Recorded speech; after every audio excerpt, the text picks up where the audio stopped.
نبی پاک کے صاحبزادے کا وصال ہوا، حضرت ابراہیم کا بیٹا وصال کر گیا، حضور بڑا روئے، داڑھی مبارک آنسوؤں سے بھر گئی۔ حضرت انس کہتے ہیں ہمیں حضور سے اس طرح کا پیار تھا کہ نبی پاک ہنستے تھے تو ہم بھی ہنس پڑتے،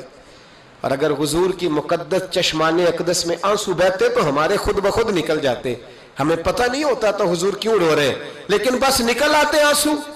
حضرت انس بن مالک کہتے ہیں کہ حضور روئے تو کل صحابہ روئے،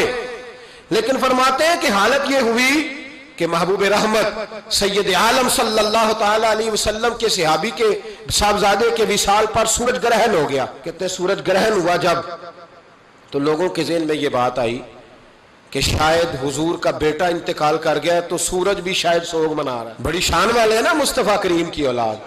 تو کہا کہ شاید سورج گرہن ہوا ہے تو اس لیے بیٹا وصال کر گیا اس لیے سورج گرہن ہوا ہے۔ فرماتے ہیں نبی پاک ممبر پہ بیٹھے، دیکھیں حضور عقیدوں کی، یہ مسلم شریف کی حدیث ہے، نبی پاک ممبر پہ بیٹھے، فرمایا بھی یہ سورج گرہن اللہ کی قدرت ہے، یہ کسی کے فوت ہونے کی وجہ سے نہیں ہوتا۔ ایک چیز کی نحوست ہوتی ہے زندگی میں، قرآن کہتا ہے ہوتی ہے ایک نحوست، قرآن کہتا ہے وَمَا أَصَابَكُم مِّن مُّصِيبَةٍ فَبِمَا كَسَبَتْ أَيْدِيكُمْ، فرمایا دنیا میں تمہیں جو بھی کوئی مصیبت آتی ہے تمہارے ہاتھوں کے کرتوتوں کی وجہ سے آتی ہے، تم جو گناہ کرتے ہو وہ تمہارے لیے مصیبت بنتے ہیں۔ منحوس صرف گناہ ہوتے ہیں،